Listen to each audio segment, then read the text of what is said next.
Hi everyone, welcome to my first ever book review episode. Today we'll be going over To Kill a Kingdom by Alexandra Christo. This review will not include any spoilers, but I will be covering some details about the world building and the early parts of the story, so if you think that might ruin your reading experience, go ahead and hit the pause button. In case you didn't already guess, this book is a fantasy retelling of The Little Mermaid, which is one of the reasons why I picked this up in the first place.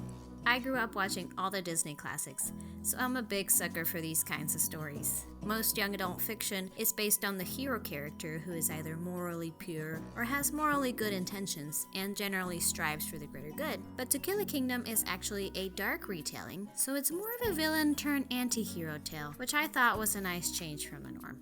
So let's dive in. The story follows two main characters, Lyra, a siren who kills princess, and Elyon, the prince/captain who makes a career out of hunting sirens. How awesome is that? We're gonna start off with Lyra, the beautiful siren princess from the Sea Kingdom of Quito. When it comes to main characters, Lyra is a refreshingly dark one. Every year on the month of her birthday, she surfaces at sea to lure an unlucky prince from his ship. She drowns him and rips his beating heart from his chest with her bare hands. Now, if we want to get technical, a siren is actually a half-bird, half-woman hybrid from Greek mythology, so the correct term for Lyra would be mermaid, a half-fish, half-woman hybrid from Northern European folklore. But in Christo's version of this world, mermaids are ugly and repulsive, and beside their grotesque appearance, mermaids are also looked down on by their siren peers because of their fascination with humans. So in other words, mermaids are sea peasants and sirens hate them. But not as much as they hate humans.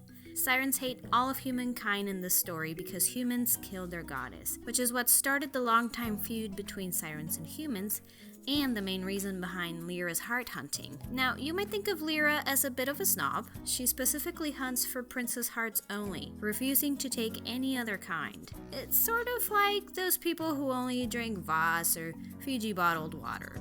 But Lyra explains that she chooses to kill princes because, as heirs to thrones, they are the next generation of rulers, and in her mind, if she kills the princess, she is indirectly killing the future of humankind. This tradition has earned her the title of Princess Bane, both at sea and on land. But let's think about that for a second. If her hunting tradition is limited to the month of her birthday, what happens if there are no princes at sea during that particular month? I mean, really, if it's widely known on land that on a particular time of the year, a prince gets killed by sirens, I'd like to think that most princes would have the good sense to stay on land for that month, or perhaps avoid the sea altogether. I would, but what do I know? And what about princesses? Didn't anyone tell Lyra about Cleopatra, Ethelfled, or Elizabeth I? Just to name a few. What's ironic is that there are female rulers in Christo's world, so I find it odd that this fact totally escapes Lyra's hunting logic. Maybe she's a feminist in disguise. Girls gotta stick together, am I right? Okay, let's move on to the other main character in this story, Elyon, the witty pirate prince from the Kingdom of Midas. Elyon wants to rid the world of sirens, and just as Lyra has a reputation for killing princess, Elyon is known across the lands for his siren hunting crusade. And of course, getting his hands on the notorious Princess Bane, aka Lyra, is at the top of his list. Though he is a prince, Elyon has no interest in living the life of one. He'd rather spend his days at sea than attend balls and do whatever it is that princes do. A quick point I'd like to make here. The main plot of this story revolves around the feud between sirens and humans, so naturally, Elyon believes his quest is more important than his princely duties. Which I agree, but then I came across this line in Elyon's point of view. My father has never understood the importance of what I'm doing. So which is it? A quest to save the world or a dangerous hobby?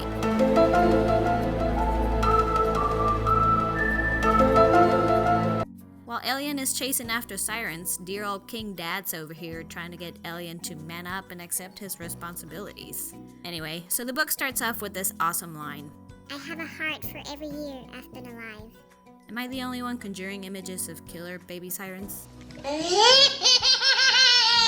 Lyra didn't actually hunt for the hearts herself when she was a baby. We are told her mother, the one-dimensional evil sea queen, hunted the hearts for her until she was of age. Parents, take notes.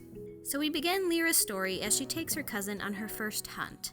As the prince also happens to be on board, Lyra doesn't pass up the opportunity to get another trophy for her collection. But when they return home, the Sea Queen is furious at Lyra for taking a heart 2 weeks shy of her birthday.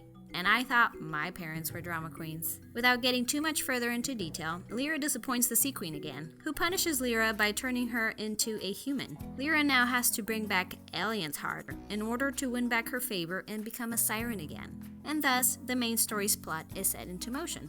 At this point in the story, I was totally hooked and couldn't stop reading. But my interest faded as the story sailed on. Get it? This book has such great material, so I was expecting a whole lot more from Lyra's complex darkness, a nail-biting romance, and some fun pirate swashbuckling to boot.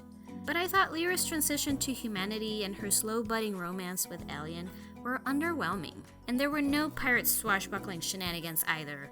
Now, some stories redeem themselves with a page-turning final battle and a satisfying ending, but sadly, To Kill a Kingdom did not deliver either of those. Despite all of its disappointments, To Kill a Kingdom was still an enjoyable read, so I'm giving it 3 out of 5 stars. For those of you who have read this book, what rating would you give it?